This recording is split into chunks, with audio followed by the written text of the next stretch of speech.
샌프란시스코라고 하는 분은 우리가 너무나 잘 아는 분입니다. 이분에 관한 일화입니다.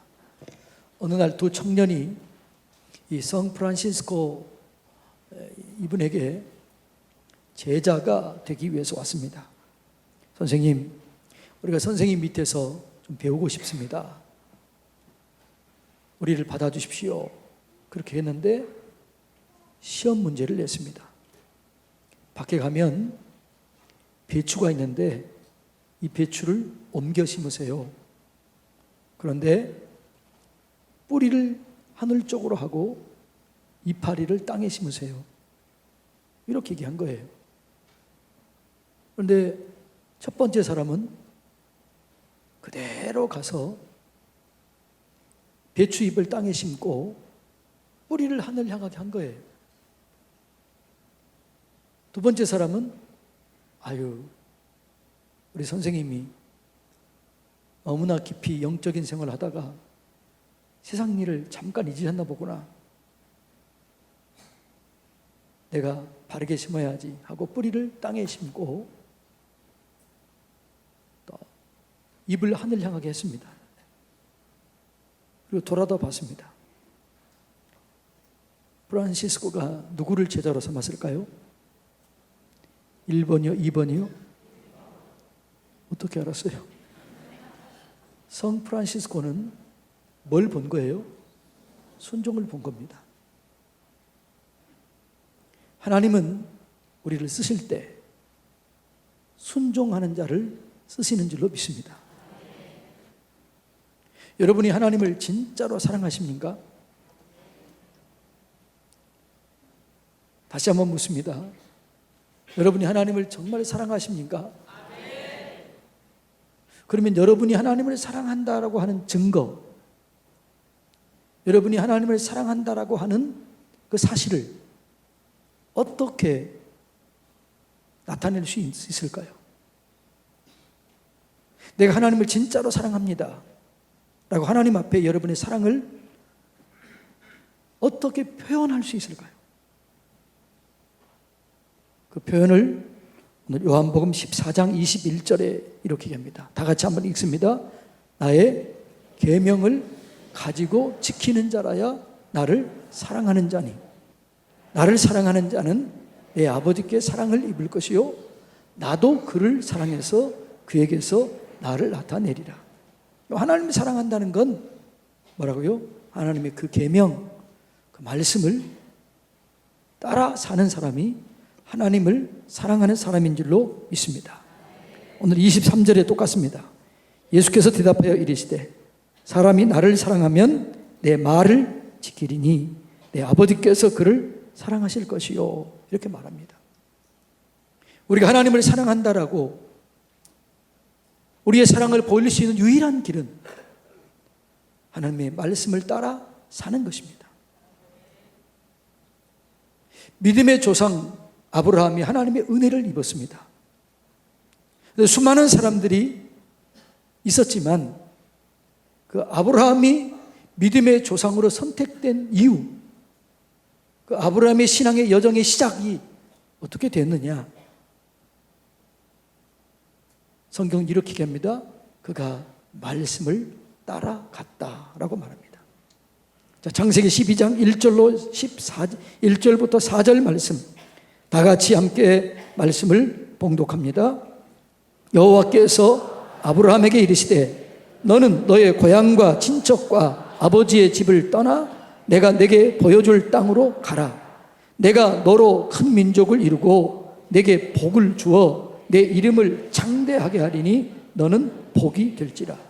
너를 축복하는 자에게는 내가 복을 내리고 너를 저주하는 자에게는 내가 저주하리니 땅의 모든 족속이 너로 말미암아 복을 얻을 것이라 하신지라. 이에 아브라함이 여호와의 말씀을 따라갔다 이렇게 말합니다. 히브리서 11장 8절에 보면 이렇게 얘기해요. 아브라함이 부름을 받았을 때에 장래의 유업으로 받을 땅을 갈 때 갈 바를 알지 못하고 갔다는 거예요. 어디로 가는지 알지 못했지만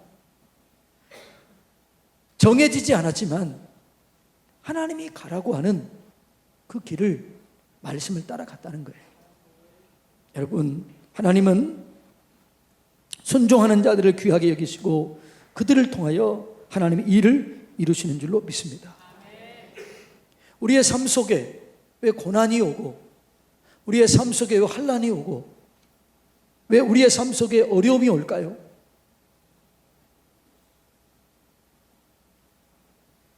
신명기 8장 16절 이렇게 얘기합니다. 다 같이 한번 읽어볼까요? 내 조상들도 알지 못하던 만나를 광야에서 내게 먹이셨나니 이는 다 너를 낮추시며 너를 시험하사 마침내 내게 복을 주려 하십니다. 고난이 오는 것은 우리의 그 결을 깎여버리는 거예요. 하나님 말씀에 온전히 순종하고 나를 낮추고 온유하고 겸손하게 만들어서 마침내 복을 주기 위해서 우리에게 고난을 주게 되는 거죠. 여러분, 고난이 여러분의 삶 속에 없기를 원합니까? 있기를 원해요? 여러분의 삶 속에 고난이 없기를 원합니까? 아멘 또 안 하시네. 여러분, 성경의 인물 속에 가장 고난 없이 복을 받은 사람이 있어요. 이 사람은 가장 큰 복을 받았는데 고난이 없어요. 이 사람이 누굴까요? 이삭이에요. 이삭은 순종의 사람이었습니다. 그는 모리아산에 제사를 드리러 갈 때 아버지, 불과 나무는 있는데 재물은 어디 있나요? 하나님께서 예비해 놓으셨다. 이 한마디 듣습니다. 그리고 나서 아브라함이 이삭을 결박했습니다. 왜 결박했을까요? 어린이였다면 한 손으로 잡고 그냥 죽일 수 있어요. 그런데 결박했다는 말은 무슨 말이에요? 반항할 수도 있었다는 얘기예요. 도망칠 수도 있었다는 얘기예요. 거부할 수도 있었다는 얘기예요. 그런데 이삭은 하나님께서 예비해 주셨다는 이 말씀을 그대로 믿고 순종합니다. 그때 아브라함이 여호와 일에 예비해 놓으신 양을 준비시켜서 대신 제사를 드리게 합니다. 이게 이삭이었습니다. 이삭은 흉년이 들었을 때 그 땅을 떠나려고 합니다. 그때 하나님께서 뭐라고 그래요? 이 땅을 떠나지 말고 여기에서 농사하라. 그때 이삭이 그 땅에서 농사해서 모든 다른 주변의 사람들은 기근을 만났지만 이삭은 그 땅에 농사하여 100배나 얻었더라. 이삭의 모습이에요. 이삭은 그 이후로 고난이 없습니다. 이삭은 환난이 없습니다. 여러분, 그래서 여러분 인생 가운데 고난이 좀 덜해지길 원하거든. 순종하십시오. 순종하는 자들에게는 고난이 많지 않습니다. 환난이 많지 않습니다. 그러니까 여러분들이 내 인생은 왜 이렇게 고난이 많고 내 인생은 왜 이렇게 어렵고 왜 내 인생은 이렇게 힘드는가?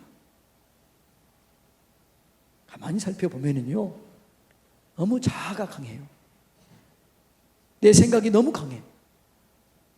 그래서 그 사람에게는 고난이 많은 거예요. 그래서 그 고난을 통해서 결을 깎아버려요. 사랑하는 성도님 여러분, 우리가 순종하면 하나님께서 고난을 통과하게 하고 복을 주실 줄로 믿습니다.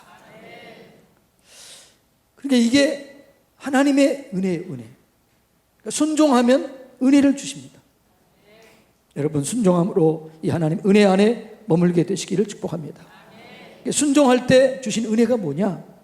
오늘 세 가지를 말하는데, 첫째는 임마누엘의 은혜를 경험하게 하십니다. 하나님이 우리를 거처로 삼으십니다. 자, 23절 다 같이 읽습니다. 예수께서 대답하여 이르시되 사람이 나를 사랑하면 내 말을 지키리니 내 아버지께서 그를 사랑하실 것이요 우리가 그에게 가서 거처를 그와 함께 하리라. 이 거처를 그와 함께 한다. 이게 무슨 말이에요? 임마누엘이에요. 임마누엘 뜻이 뭐예요? 하나님이 나와 함께 하신다라는 얘기입니다. 세상에서 가장 큰 축복은 하나님이 나와 함께 하시는 거예요. 하나님이 나와 함께 하시면 모든 문제들이 해결될 줄로 믿습니다. 그래서 우리에게 주신 가장 큰 축복은 하나님께서 아들 예수 그리스도를 이 땅에 보내신 것입니다. 임마누엘 하게 하신 것입니다. 그게 가장 큰 복일 줄로 믿습니다. 예수 이름이 임마누엘, 우리와 함께 하신다라는 의미예요. 근데 예수님께서 이 땅에 오실 때 누구의 몸을 빌렸습니까? 마리아의 몸을 빌렸어요. 그 당시에 수많은 여인들이 있었는데 왜 마리아의 몸을 빌렸을까요? 마리아는 순종의 사람이었습니다. 하나님께서 마리아에게 나타나서 이렇게 얘기합니다. 너는 처녀이지만 내가 너를 통해서 성령으로 아이를 잉태하게 할 것이다. 그때 마리아가 두려워합니다. 두려워하면서도 이렇게 얘기합니다. 누가복음 1장 38절에 보면 하나님의 말씀이 내 가운데 이루어지기를 원합니다.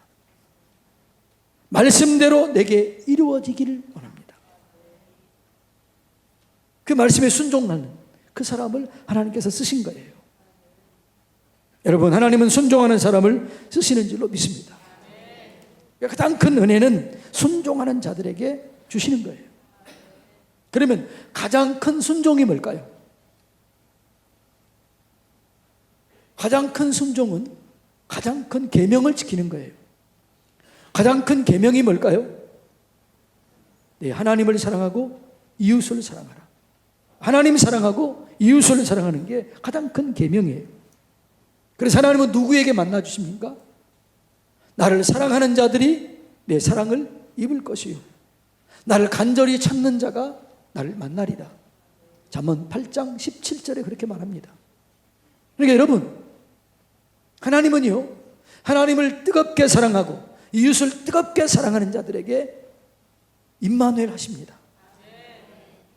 임마누엘 하셔서 하나님이 앞장서셔서 우리의 문제를 해결해 주시고 인도하시고 이끌어 주시고 역사해 주실 줄로 믿습니다. 예수님의 부활의 첫 번째 증인이 누구예요? 예수님의 어머니 마리아와 막달라 마리아와 살로메와 다른 여인들이었습니다. 왜 부활의 그 영광을 이 여인들에게 보여주었을까요?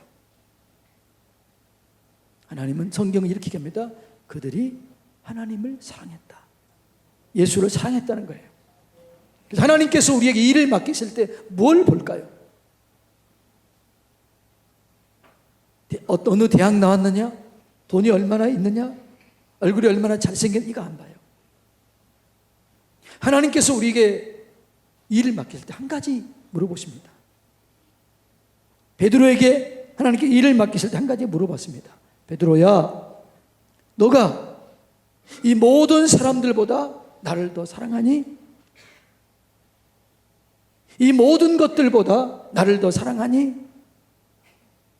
베드로가 뭐라고 그래요? 주님, 내가 주님을 사랑합니다. 내가 주님을 사랑하는 거 주님 아시지 않습니까? 그때 그 많은 사람들 중에서 하나님을 가장 사랑했던 사람이 누구였을까요? 베드로였어요. 그때 하나님께서 베드로에게 뭐라고 그래요? 내 양을 먹이라. 내 양을 치라. 할렐루야. 오늘 하나님은 누구를 쓰시느냐? 사랑이 많은 자를 쓰시는 거예요. 하나님을 사랑하고 이웃을 진실로 사랑할 줄 아는 자, 이런 사람을 쓰실 줄로 믿습니다. 저는 우리 교회가 하나님을 가장 사랑하는 교회가 되길 원합니다. 또 제가 여러분이 하나님을 가장 사랑하는 여러분들이 되기를 원합니다. 그러면 하나님이 우리 교회를 거처로 삼으실 것입니다. 여러분의 가정을 거처로 삼으실 것입니다. 여러분의 심령을 거처로 삼으실 것입니다. 여러분, 때로 물질이 없어서 힘들 때, 배운 것이 없어서 부끄러움을 느낄 때, 가진 것이 없어서 좀 부끄러울 때, 여러분, 하나님의 사랑을 보여주시기 바랍니다. 하나님, 내가 가진 것 없지만, 배운 것 없지만, 건강하지 않지만 내가 하나님을 제일 사랑합니다. 내가 하나님을 제일 사랑합니다. 그런 사람에게 무엇가 부럽겠습니까? 뭘 안 주겠습니까? 하나님이 그 사람과 함께 하실 것입니다. 그리고 그를 쓰실 줄로 믿습니다. 하나님을 사랑하는 저와 여러분이 되기를 바랍니다. 하나님은 순종할 때 성령을 선물로 주십니다. 자, 오늘 25절, 26절 다 같이 읽습니다. 보혜사 곧 아버지께서 내 이름으로 보내실 성령, 그가 너희에게 모든 것을 가르치시고 내가 너희에게 말한 모든 것을 생각나게 하리라. 아멘. 그러니까 우리가 순종할 때 누구를 보내요? 성령을 보내주시는 거예요. 하나님께서 성령을 통해서 우리 가운데 역사하시는 거죠.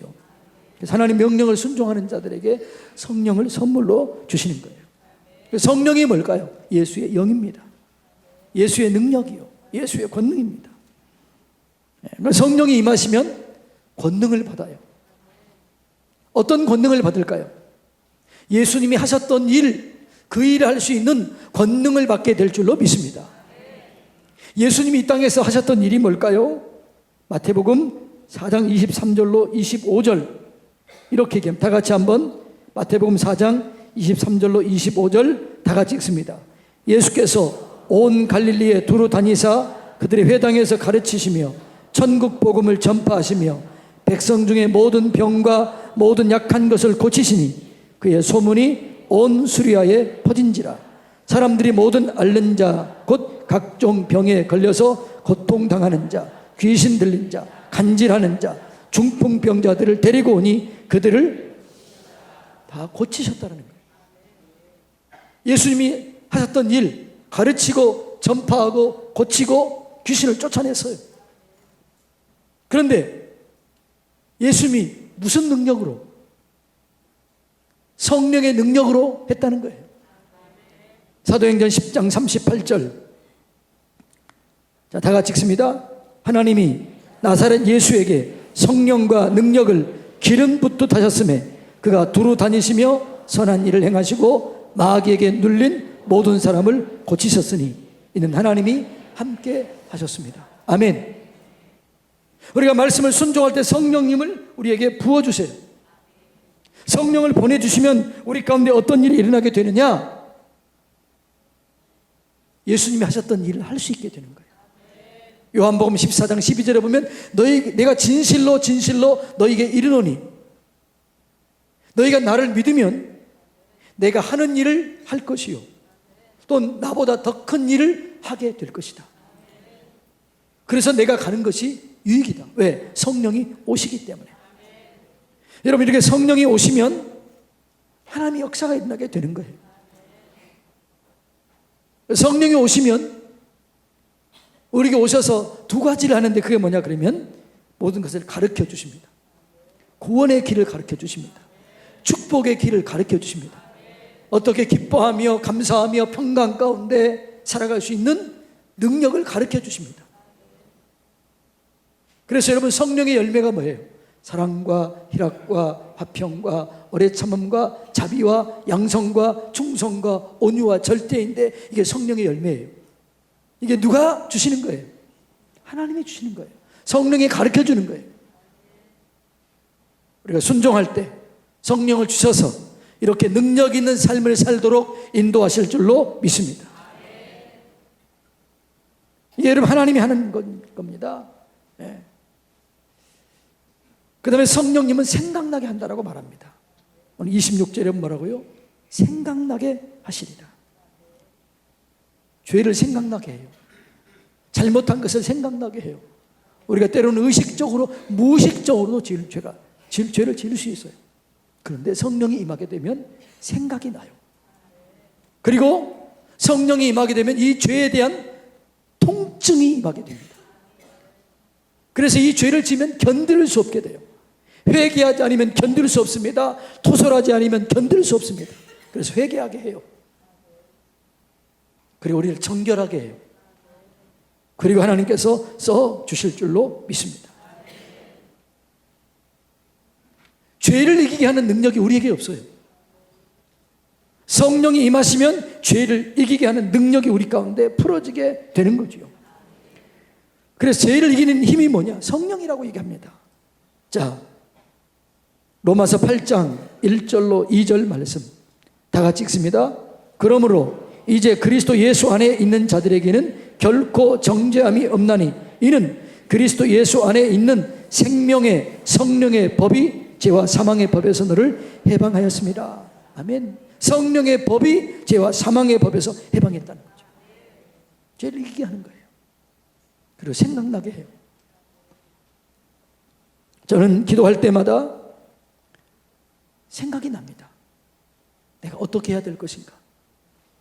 우리 교회가 어떻게 하나님 기쁘시게 할 것인가? 네. 그리고 누구에게 내가 전화를 지금 해야 될 것인가? 무엇을 기도해야 될 것인가? 물어봐요. 떠오르게 하는 거예요. 생각나게 하는 거예요.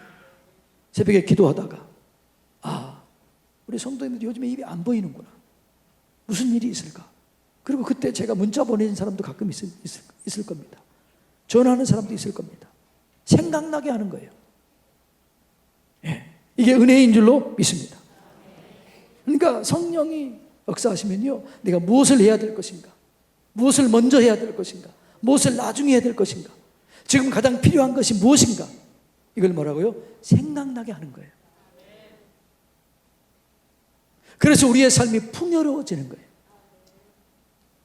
이게 성령께서 주신 은혜인데, 이 은혜는 뭐라고요? 순종하는 자들에게 주시는 선물인 줄로 믿습니다. 그래서 저는 막 자기 의를 가지고 열심히 내는 사람보다 성령을 의지하는 사람을 신뢰합니다. 자기 의로, 자기 열심으로 내는 사람은요, 반드시 다운되게 돼 있어요. 그리고 반드시 원망 불평이 따라와요. 그런데 이런 사람이 있어요. 목사님, 저는 진짜 부족해요. 저는 일할 수 없어요. 목사님 꼭 기도해 주세요. 그런 사람이 진짜 큰일 하는 거예요. 하나님의 도우심을 받는 거예요. 그래서 하나님의 도우심을 받아야 큰일, 진짜 큰일 하게 될 줄로 믿습니다. 여러분, 성령님의 도우심을 받으시기를 바랍니다. 가르쳐 주시는 성령님, 생각나게 하시는 성령님, 알 수 없는 것을 알게 하시는 성령님, 할 수 없는 것을 하게 하시는 성령님, 예. 말씀에 순종하면 이 성령님이 우리 가운데 임하게 될 줄로 믿습니다. 그 다음에 성령이 우리 가운데, 우리가 하나님께 순종하면 평강의 은혜가, 평강의 선물이 주어집니다. 이 평강은 하나님의 선물입니다. 그러니까 하나님이 주시는 것은 세상이 주는 것 같지 않아요. 그래서 평화, 하나님 선물일세. 오 크고 놀라운 평화, 하나님 선물일세. 이렇게 얘기합니다. 그러니까 세상에 주는 것은 잠깐이에요. 세상에 주는 것은 불완전해요. 하나님은 십자가를 통해서, 부활을 통해서 세상을 완전히 이겼습니다. 그러니까 완전히 이기신 그 평화를 우리에게 주는 거예요. 그래서 우리에게 평화를 줄 때 예수님 안에 있는 평화를 주는 거예요. 예수님의 평화를 주는 거예요. 자, 요한복음 16장 33절 다 같이 읽습니다. 이것을 너희에게 이르는 것은, 너희에게, 다 같이 한번 읽습니다. 시작. 이것을 너희에게 이르는 것은 너희로 내 안에서 평안을 누리게 하려 함이라. 세상에서 너희가 환난을 당하나 담대하라, 내가 세상을 이기었노라. 하나님이 주신 것은 뭐예요? 내 안에 있는 것, 세상을 이기는 평안, 나의 것, 그러니까 주님의 것을 주는 거예요. 주님의 평강을 주는 거예요. 그러니까 주님의 평강은 세상을 이기는 평강이기 때문에 상황과 환경을 초월해서 누리는 겁니다. 이것을 하용조 목사님이 이렇게 표현했습니다. 하나님이 주신 평강은 네 가지 특성이 있는데 순간적이지 않고 영원한 평안이다. 잠시 있다가 사라지는 것이 아니다. 조건이 좋을 때 잠깐 있다가 나쁠 때 이게 아니라는 거예요. 성령의 주신 건 영적인 거다. 세상 것은 육신적이고 물질적인 것이다. 성령의 주시는 평안은 내면적인 평안이다. 완전한 평안이다. 이 평안을 주는 거예요. 그러니까 여러분, 우리가 주님을 만나면요, 세상이 그렇게 어수선해도 평안이 오는 거예요. 우리가 어제 아침에 예레미야서를 큐티했습니다. 모든 사람이 예레미야를 저주합니다. 모든 사람이 예레미야를 죽이려고 합니다. 그때 예레미야가 이렇게 얘기해요. 내가 주의 말씀을 얻어먹었으므로 내 마음에 기쁨이 있습니다. 내 마음에 감사가 있습니다. 내 마음에 즐거움이 있습니다. 여러분, 이게 주님이 주신 평안인 줄로 믿습니다. 그러니까 성령이 임하게 되면 이런 평안을 주는 거예요. 여러분도 경험하셨을 겁니다. 상황은 똑같은데, 환경은 똑같은데, 내 자리는 그대로 있는데 주님의 은혜가 임하니까 두려움이 사라져요. 염려가 사라져요. 걱정이 사라져요. 믿음이 생기는 거예요. 찬송이 나오는 거예요. 감사가 나오는 거예요. 여러분, 이 평안을 누리시기를 축복합니다. 근데 이 평안은 누구에게 준다고요? 순종하는 자에게 주는 거예요. 그런데 순종은 하나님과 친밀할 때 자동적으로 순종이 됩니다. 하나님과 친밀해지시기를 축복합니다. 성경에 많은 사람들이 하나님과 친밀했는데 하나님과 친밀했던 사람들 중에 하나가 다윗이에요. 다윗은 많은 수많은 환난과 어려움과 고통을 통과한 자였지만 그는 평강을 누리고 승리를 이루었습니다. 그 비결이 뭘까요? 하나님의 말씀에 순종함으로, 하나님과 친밀한 가운데 순종함으로 그는 그 승리를 이루었습니다. 자, 열왕기상 2장 3절 다 같이 읽습니다. 네, 하나님 여호와의 명령을 지켜 그 길로 행하여 그 법률과 계명과 율례와 증거를 모세 율법에 기록된 대로 다 지키라. 그리하면 내가 무엇을 하든지 어디로 가든지 형통할지라. 아멘. 여러분, 다윗은 수많은 죽을 위기를 경험합니다. 그런데 그 위기 속에 하나님을 찬송합니다. 감사합니다. 평강이 임했습니다. 그에게 주신 평안이 하나님이 주신 평강이었습니다. 자, 시편 55편 18절 다 같이 읽습니다. 나를 대적하는 자 많더니 나를 치는 전쟁에서 그가 내 생명을 구원하사 평안하게 하셨도다. 아멘. 수많은 전쟁 속에서 하나님이 함께 하셔서 나를 평안하게 하셨도다. 할렐루야. 성령이 임하게 되면 평강이 임합니다. 감사가 터져 나옵니다. 기쁨이 터져 나옵니다. 사랑할 수 없는 사람도 사랑할 수 있게 되는 것입니다. 성령이 역사하면요, 사람이 달라지는 거죠. 치유가 일어나게 되고 회복이 일어나게 되고 사람들 속에 변화가 일어나게 되는 거죠. 여러분, 이 모든 은혜는 순종할 때 주시는 거예요. 사랑하는 성도님 여러분, 하나님 말씀에 순종하시기 바랍니다. 하나님 말씀을 따라가시기 바랍니다. 하나님이 여러분과 함께 하실 것입니다. 성령님을 보내주실 것입니다. 평강을 주실 것입니다. 하나님 말씀에 순종합니다. 하나님께서 예배해 놓으신 이 은혜를 마음껏 누리시기를 예수님 이름으로 축복합니다. 기도하겠습니다.